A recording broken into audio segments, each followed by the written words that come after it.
chegou o momento de tirar as dúvidas no quadro Saúde Agora, oferecimento do Hospital Fornecedores de Cana, aqui de Piracicaba.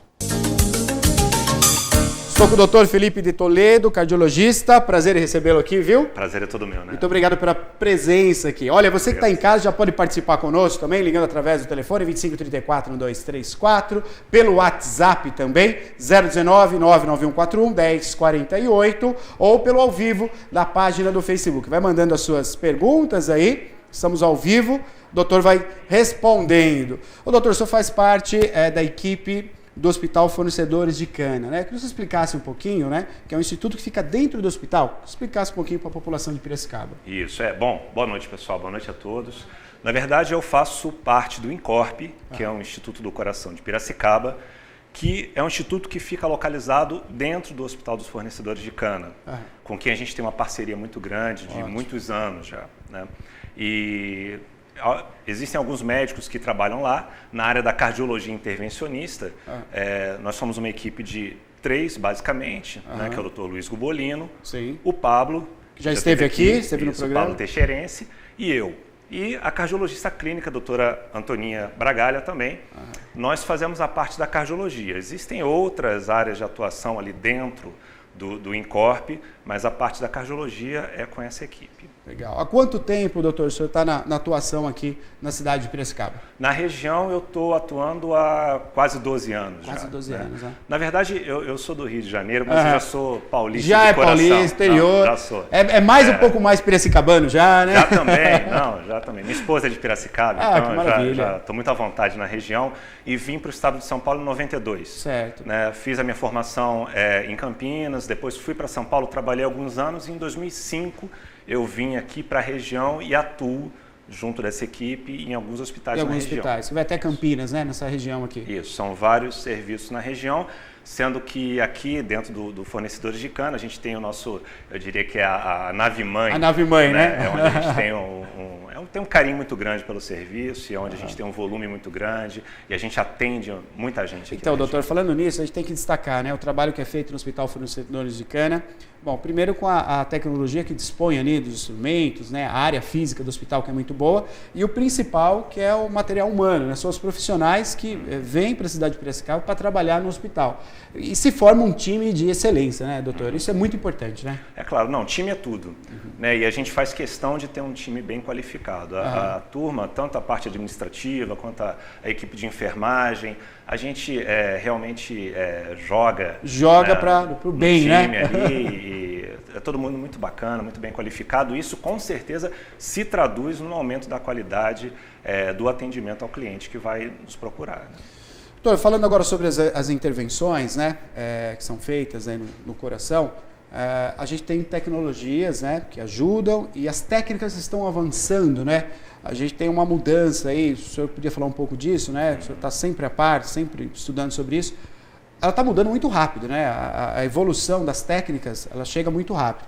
Como é que a técnica ela é aprovada? Como é que um hospital, a equipe que o senhor faz parte, fala assim, bom, vamos desenvolver essa técnica ou vamos pesquisar sobre essa técnica?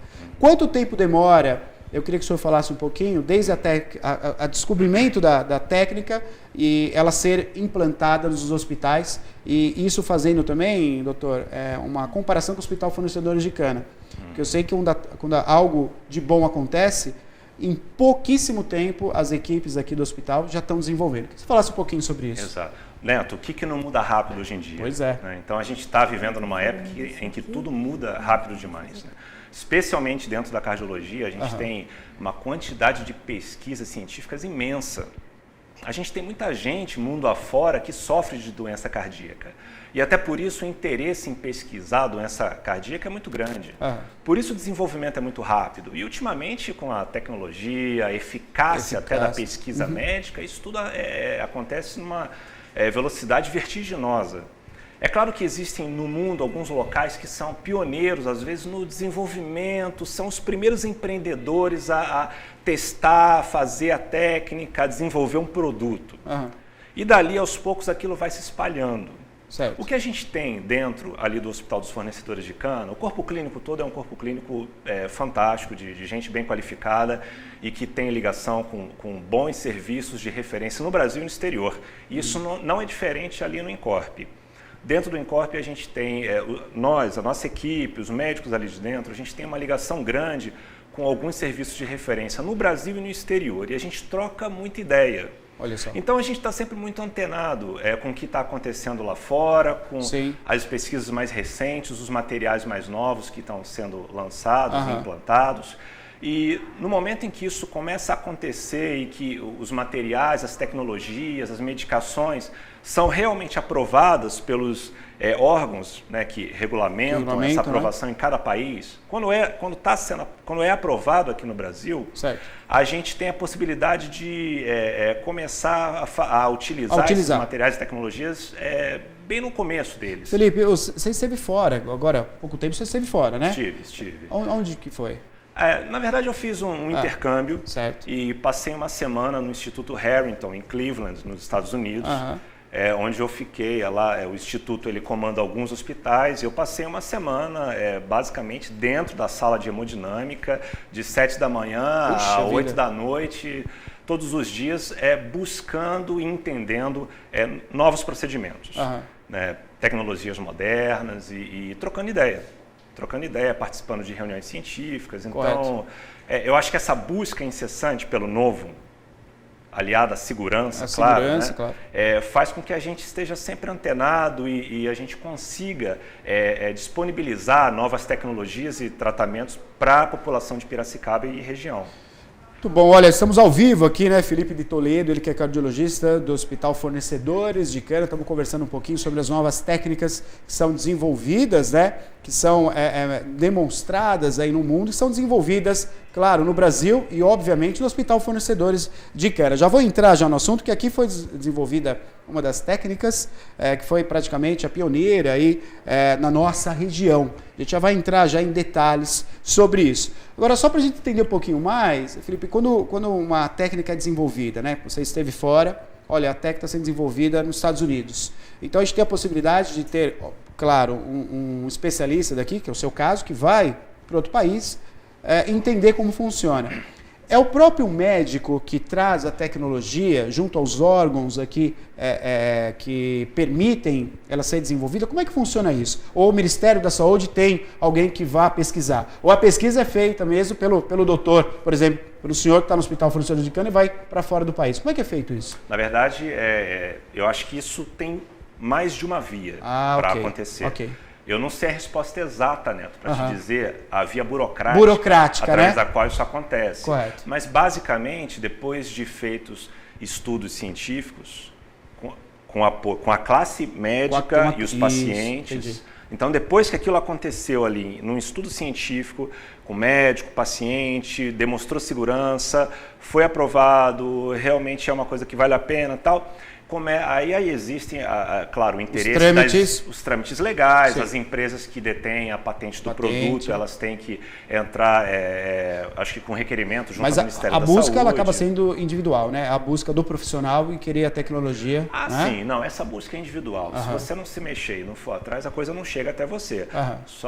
Por mais que a gente tenha acesso, às vezes, a um estudo científico, que alguém venha te falar, olha, doutor, está acontecendo isso aqui ou ali, se você não tem interesse e não vai atrás, você não vai trazer nada para a região. Correto. Então, sim, isso tem uma participação do interesse pessoal direto. Né? Já vamos entrar já, doutor, stenting, é isso? Stent bioabsorvível. Nós vamos entrar já nesse assunto que foi desenvolvido, foi aplicado, aliás, aqui em Piracicaba. Já vamos falar disso, ó. Tem um telefone, vamos atender a uma dúvida. Alô, boa noite. Boa noite. Boa noite. Quem está falando? É o Cristiano. Ô, Cristiano, tudo bem? Você fala de qual bairro? Da Pauliceia. Da Pauliceia. Pois não, Cristiano, quer fazer uma pergunta? Fique à vontade. Isso. O ano passado eu fui operado de uma CIA do coração e por causa de que eu nasci com isso aí, só que eu não sabia, né? E o Dr. Davis da Manetone lá que descobriu e mandou eu para Incor. Inclusive, eu fui operado tudo, só que a arritmia minha continua. E não reverte a minha arritmia de jeito nenhum. Queria saber com o doutor por que esse problema que não reverte a arritmia minha. E se é perigoso isso aí, tudo, que a arritmia minha está batendo 130 por minuto, por 130 o batimento miocardíaco. Correto. E eu sou motorista de caminhão, tudo, e queria saber se isso aí é perigoso ou não.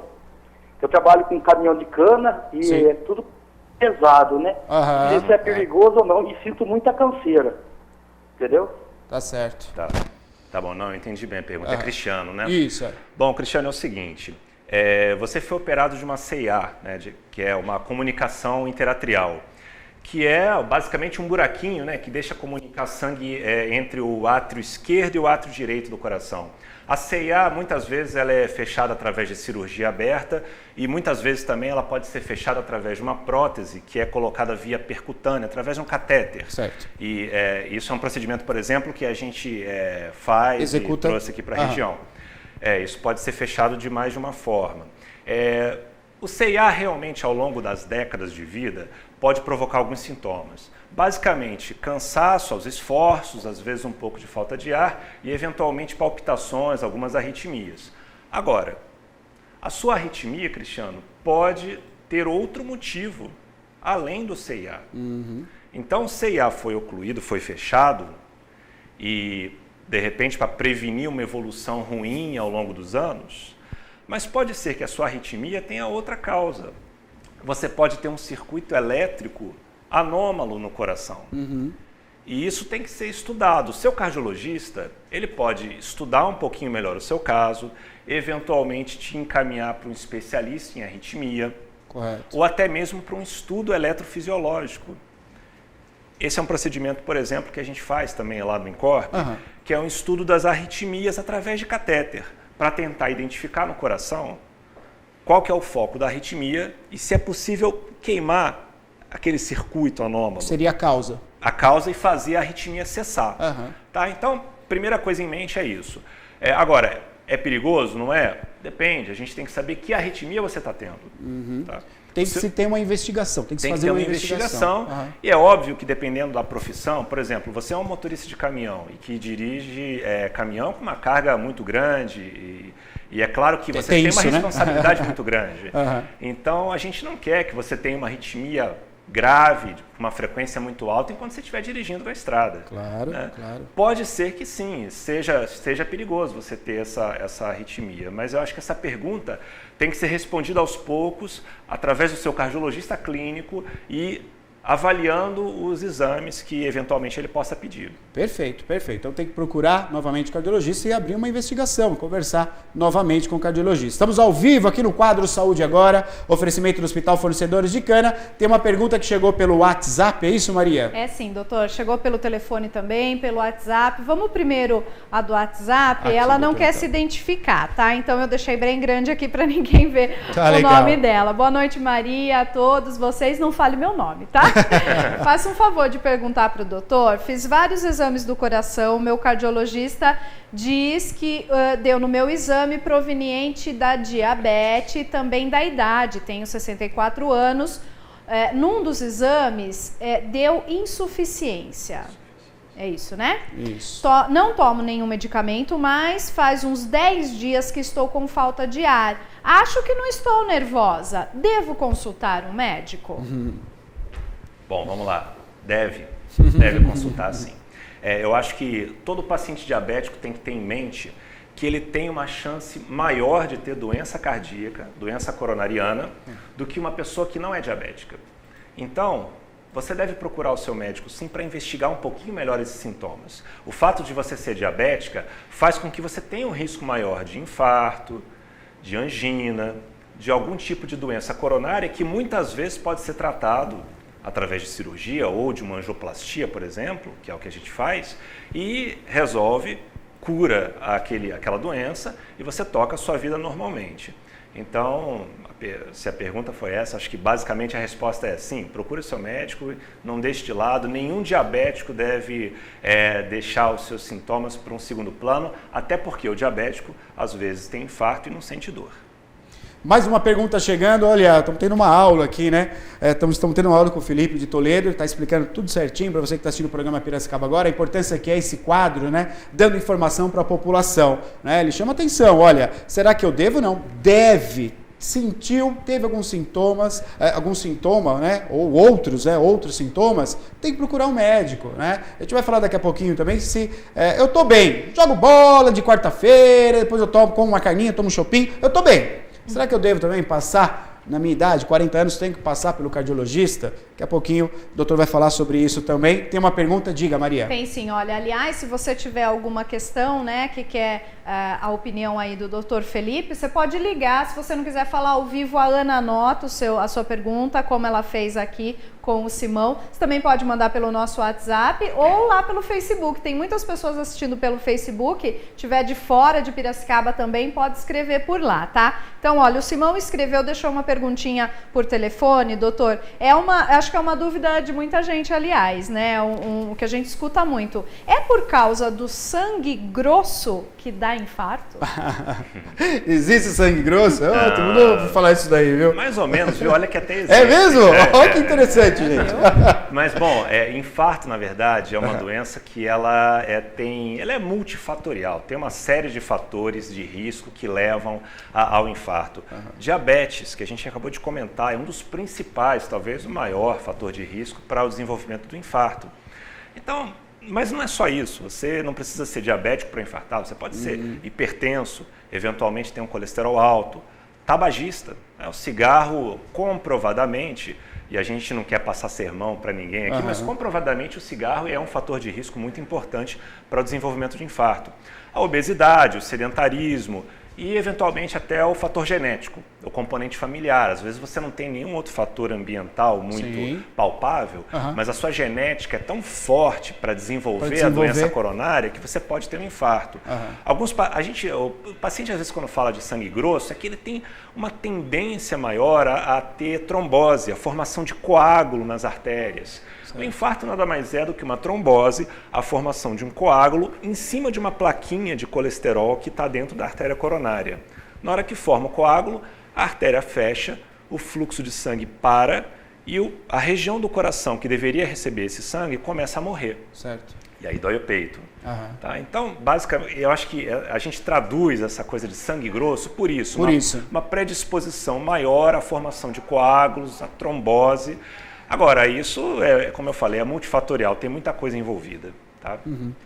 Vamos falar então da técnica que foi desenvolvida aqui, doutor. Você trouxe até ele para a gente mostrar aqui, né? Pode pegar. Vou pedir para o Lucas aproximar a câmera, Lucas. Chega pertinho da gente aqui. Tem que chegar bem perto. Pode chegar, porque é bem pequenininho, né? Em tamanho natural. É tamanho natural, né? Esse é tamanho natural. Explica para nós então, doutor, o que seria? Tá. Bom, esse aqui é uma amostra de um stent bioabsorvível. Né? Falando da forma mais simples possível, a gente, na verdade, isso é uma plataforma vascular bioabsorvível. É o que a gente está vendo lá dentro, correto? Isso, ali, né? Clarinho, né? Clarinho, ele é bem pequenininho, isso aqui é o tamanho natural, é uma das medidas, né? Em que ele é feito. O stent bioabsorvível, basicamente, é uma plataforma, é um stent que é composto de um material que vai se dissolver na circulação sanguínea. Certo. Ele é implantado, normalmente, como qualquer outro stent metálico, e ao longo do tempo, esse polímero de ácido polilático, que é o material dele, ao longo do tempo, 2, 3, eventualmente até 4 anos, esse material se dissolve completamente. Ele some no corpo, Ele some. Mas qual que é a função dele, doutor? Bom, da mesma forma que os stents metálicos, eles servem para tratar uma obstrução numa artéria coronária, eles são introduzidos dentro da artéria coronária, posicionados no local da obstrução. E aí a gente abre o stent e o stent mantém o vaso aberto, reduzindo a chance de uma nova obstrução. O stent bioabsorvível faz a mesma coisa. Ele vai abrir onde está obstruído. Onde está obstruído. Vai normalizar o diâmetro do vaso, o fluxo coronário. com a vantagem de que daqui a 2 ou 3 anos você não vai ter metal no seu coração. Certo. Tá? Ele também é revestido por uma medicação que é liberada no local e que reduz muito a chance de novas obstruções no futuro. Puxa vida, olha só. Então ele tem, a gente está falando do melhor dos dois mundos. Né? Ele é um stent farmacológico, ele tem medicação, ele reduz a chance de novas obstruções no futuro e ao mesmo tempo ele é bioabsorvível. Através de uma reação de hidrólise em contato com o sangue, ele vai se dissolvendo e alguns anos depois ele não existe mais aquela plataforma lá dentro. Praticamente o corpo não aceitar, né, um produto como esse é praticamente zero, né? Na verdade, mas aí até os stents metálicos, a gente não fala em rejeição. Não tem rejeição. Rejeição. Tá. O que pode existir é uma tendência muito grande do seu organismo reagir e proliferar muito tecido cicatricial por dentro do stent. Entendi. A ponto porque é um objeto que está ali, o corpo está entendendo que o objeto... É um corpo estranho. Ele vai reagir. Estranho. Você, de uma certa forma, está impondo uma certa agressão ao vaso. Uma situação que o corpo vai reagir. Nesse caso, não. Quando o corpo for reagir, quer dizer, ele já está com medicamento e ao mesmo tempo vai ser absorvido. Tem a medicação que vai diminuir essa reação e ele vai ser absorvido depois ao longo do tempo, fazendo com que, se você é uma pessoa que tem a expectativa de lidar durante muitos anos com a doença coronária, vamos falar de um paciente diabético e jovem, e que com 35 anos de idade já tem obstrução das artérias coronárias. Você tem a expectativa de viver muitos anos. Claro que sim. E você vai viver décadas. E a gente não quer que daqui a algumas décadas você tenha vários stents metálicos no seu coração. Não seria legal se daqui a alguns anos você não tivesse nada no seu coração olha isso, e fosse bem tratado da mesma forma? Então, basicamente é o que essa nova tecnologia vem a oferecer. Felipe, é uma maravilha isso, ficar sabendo. Onde foi desenvolvido, Felipe? Onde foi criada essa técnica? E aqui já teve uma intervenção usando essa nova técnica, correto? Já. Bom, esse stent, na verdade, foi uma empresa da Califórnia que criou. A Europa é um pouco pioneira na utilização desse stent. Já tem pelo menos uns 4 anos que eles vêm utilizando.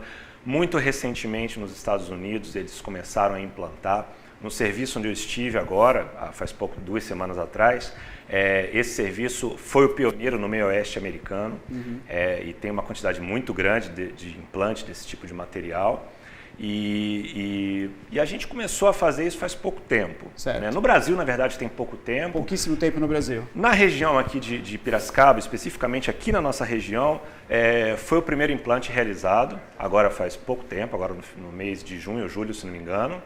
E nós somos pioneiros na técnica aqui na região. No Brasil tem mais gente que implanta, obviamente, né? A gente não quer tirar o mérito de ninguém, mas aqui na região nós somos o primeiro a fazer esse implante. Quer dizer, no Hospital Fornecedores de Cana foi o primeiro, na nossa região foi o primeiro a fazer. A trazer esse material e fazer o implante aqui. Puxa vida, parabéns, viu? A gente fica feliz de ter uma tecnologia, ter profissionais, né, que entendem isso e aplicam uma tecnologia tão avançada como essa. Isso vai, quer dizer, como você falou, né, Felipe? Uma técnica como essa vai facilitar ainda mais, né? Quer dizer, você não tem aí uma possível manutenção, ou o metal ali reagindo, né? O corpo reagindo a esse metal que está no organismo. É uma técnica que veio realmente para... a gente já vai entrar em detalhe. Queria que você falasse se vai ter uma troca, por exemplo, pessoa que já tem o antigo, ela pode trocar por esse? Há casos assim ou não? O senhor já vai responder já? Olha, tem telefone, tem pergunta, o pessoal tem pergunta para o senhor aqui hoje, viu? Alô, boa noite. Boa noite. Boa noite, quem fala? Oi, é o Francisco Carlos Piton. Ô Francisco, tudo bem? Qual o seu bairro? É da Pauliceia. Da Pauliceia. Pois não, Francisco, pode fazer sua pergunta. Eu troquei 2 válvulas do meu coração. Doutor, faz 4 anos. Logicamente eu estou, por enquanto, está indo bom. Isso daí, quanto tempo eu vou ter que ir já... voltar com o médico e ver se tudo isso daí eu vou continuar desse jeito, até quanto? Tá. Francisco, boa noite. As suas válvulas são metálicas ou são biológicas? Não, duas válvulas. A primeira do lado direito e uma do lado esquerdo. Tá. Bom, olha, as válvulas biológicas, a gente espera que elas durem um determinado tempo, em torno de uma década. E as metálicas, às vezes, duram muito mais do que isso. Mas olha, Francisco, eu já vi válvulas biológicas muito bem colocadas, um serviço muito bem feito pelos nossos colegas cirurgiões, Já vi válvula biológica durar 20 anos, Francisco.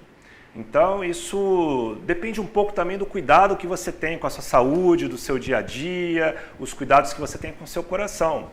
Pode ser que você nunca mais precise mexer ou trocar uma válvula dessas, tá? Mas isso tem que ser avaliado, claro. Provavelmente, ano após ano, você deve ter que realizar no mínimo um ecocardiograma para uma avaliação adequada da sua válvula, das suas válvulas.